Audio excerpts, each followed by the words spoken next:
क्यों?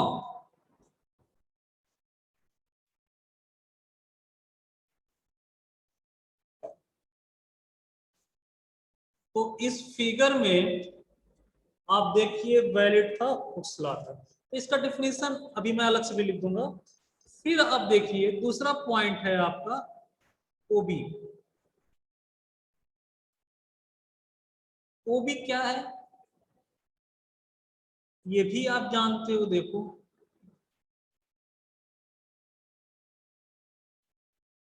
Elastic reason.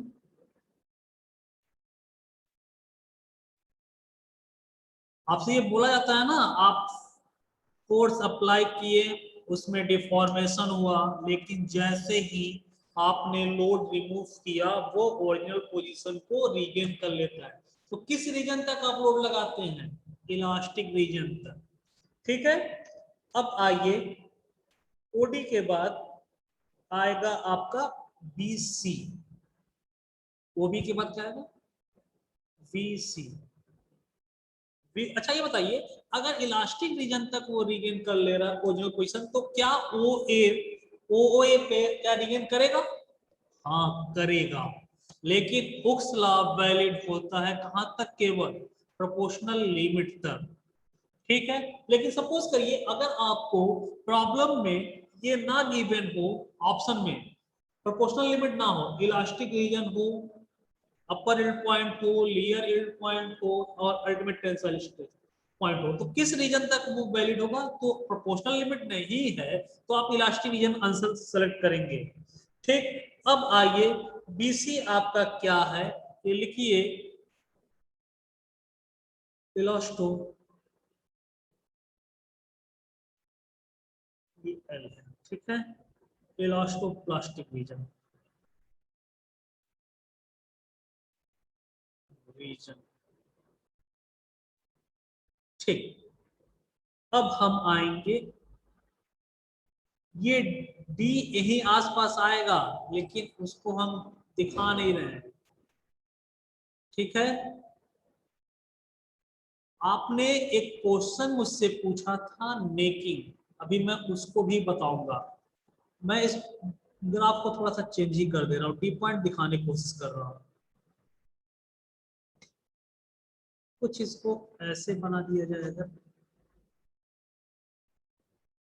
ये ये हमारा सी हो जाए और ये हमारा बी हो जाए। चलो अब सारे पॉइंट आ जाएंगे। ठीक है। बीसी के बाद हमारा एक पॉइंट आ रहा है सी डी। सी डी क्या है जो मैंने आपको परफेक्टली प्लास्टिक बताया था?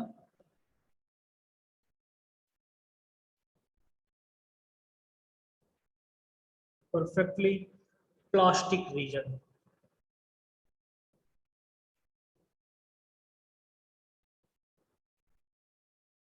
एक चीज ध्यान रखिएगा, जैसे ही ये ओबी रीजन क्रॉस होगा ऑब्जेक्ट, उसमें परमानेंट डिफॉर्मेशन हो जाएगा।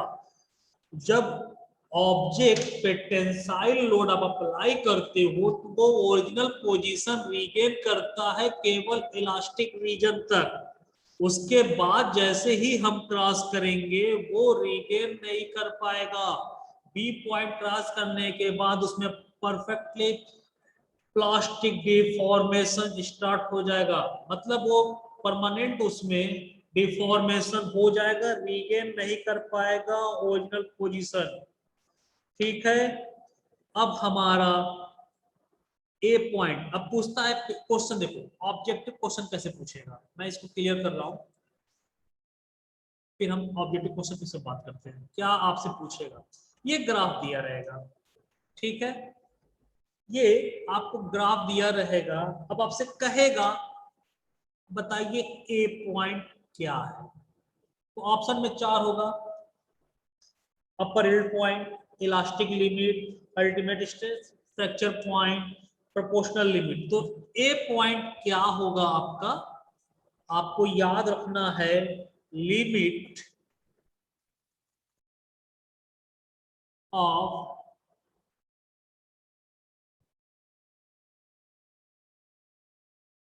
ये पॉइंट आप याद रखिएगा।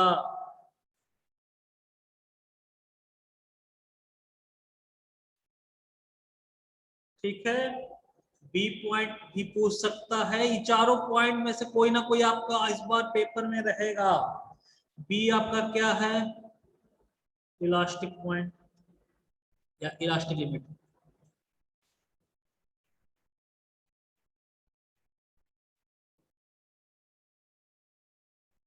ठीक, बी के बाद हाँ ये पॉइंट मैक्सिमम पूछा है, सी डैश। सी डैश देखो इसको बोलते हैं अपर इल्ड पॉइंट। इल्ड पॉइंट है लेकिन कौन सा? ये इल्ड पॉइंट, लेकिन याद रखिएगा कौन सा है ये। तो आपको लिखा रहेगा अपर इल्ड पॉइंट, मैं अपर लास्ट में लिख रहा हूं, याद रखिएगा ये कौन सा पॉइंट है, अपर इल्ड पॉइंट। फिर सी डैश, सी पूछेगा, ये है आपका lower yield point.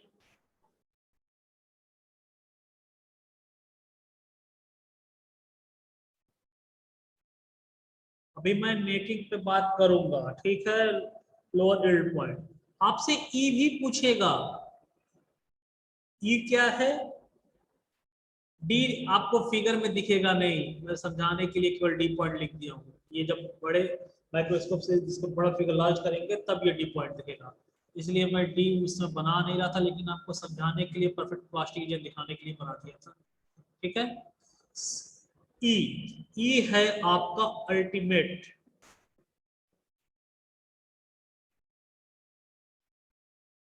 Ultimate point या अल्टीमेट स्ट्रेस। और एफ, एफ है आपका फ्रैक्चर पॉइंट।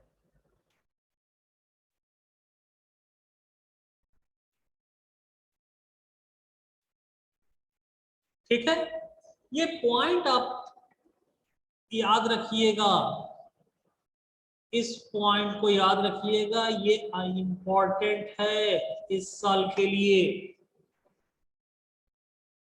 ठीक है। यस। अब एक एक मैं, जो ये पॉइंट है, लिमिट क्या है, इलास्टिक लिमिट क्या है, इसमें क्या पॉइंट आपको ध्यान रखना है, प्लास्टिक रेंज क्या होता है, ये मैं अब इसको वन बाय वन एक्सप्लेन कर रहा हूँ। ठीक है, इसी फिगर पे चलिए, ये पॉइंट आप नोट कर लीजिएगा। अब चलते हैं आगे, फिर मैं इसका कुछ आपको एनिमेशन दिखाऊंगा कि कैसे ये वर्क करेगा। तो प्रोपोर्शनल लिमिट पहले बात कर ले, तो हम इसको देख सकते हैं। तो हेडिंग डाल रहा हूं, लिमिट ऑफ प्रोपोर्शनलिटी। ठीक है,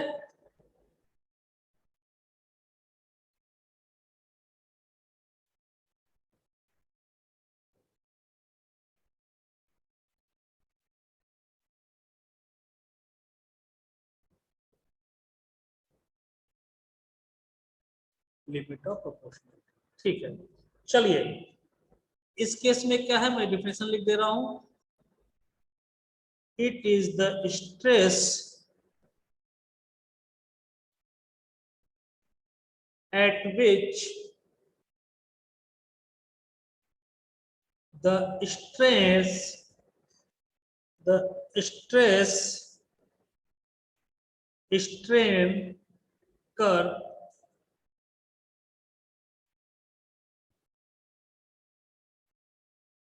क्या होगा, स्ट्रेस स्ट्रेन कर्व कैसा होगा, क्या होगा भाई बताइए।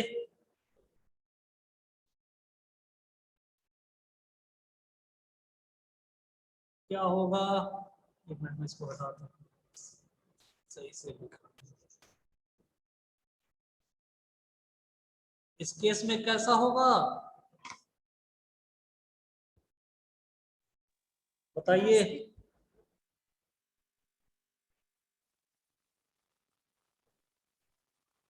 To be a straight line होगा।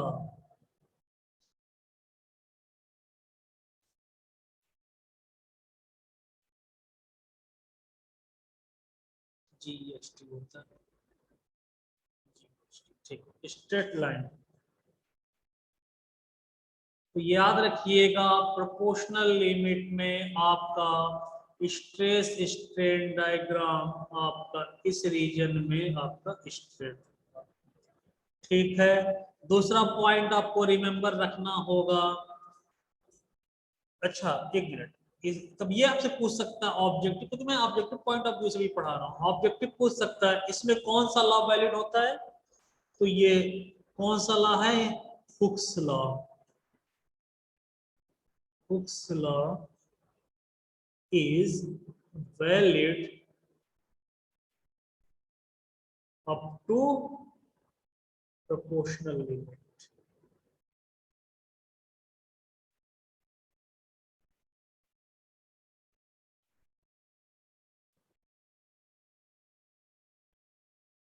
ठीक, ये याद रखिएगा। अब चलिए सेकेंड पॉइंट पे हम चलते हैं, इलास्टिक लिमिट। अगर ये टॉपिक आज कंप्लीट नहीं होगा कोई बात नहीं, नेक्स्ट क्लास में भी हम इसको देखेंगे। हम इसको सही से, क्योंकि यहाँ से आपके पेपर में ऑब्जेक्टिव हो गया है और हमारे पास समय भी अच्छा खासा है इस सेमेस्टर के लिए। पेपर आपका डिले हुआ है तो आराम से इसको देखेंगे। अगला टॉपिक देखिए, elastic limit.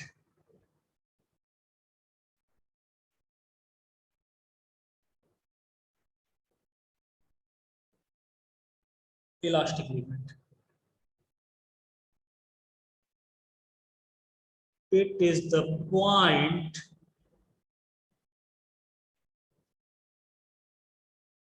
in the stress strain curve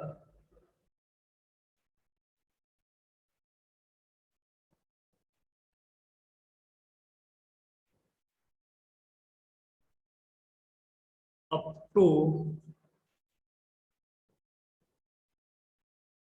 which the material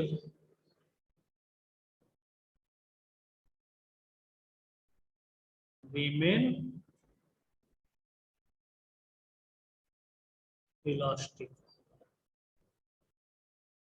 इस लिमिट तक आपका मेटल ओरिजिनल पोजीशन को रीगेन कर लेगा। मतलब इसको हम बोल सकते हैं, अगर इस हम पॉइंट में देखें तो हम इसको बोल सकते हैं इस तरह। अगर हमें पॉइंट रिमेंबर रखना है तो क्या हम बोल सकते हैं, up to this point there is no deformation. There is no deformation बोलना गलत है, there is no permanent deformation. Point there is no, no बोलना ठीक है, no permanent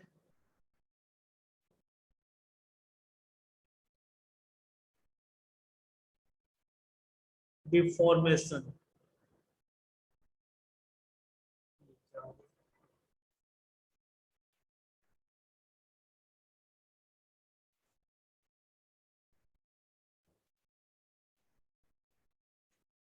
no permanent deformation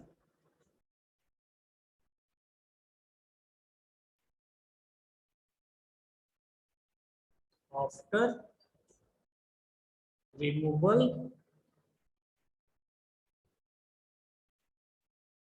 क्या रिमूव करेंगे, ऑफ लोड। क्लियर, याद रखिएगा। तो ये आपका ऑब्जेक्टिव पॉइंट ऑफ व्यू से आपको ये क्वेश्चन बन सकता है, इस रीजन में डिफॉर्मेशन होगा नहीं होगा। क्यों, जैसे ही हम लोड रिमूव करेंगे वो आपका ओरिजिनल पोजीशन रिगेन कर लेगा। अब देखिए एक पॉइंट आया था अपर यील्ड पॉइंट, पहले यील्ड पॉइंट देखें।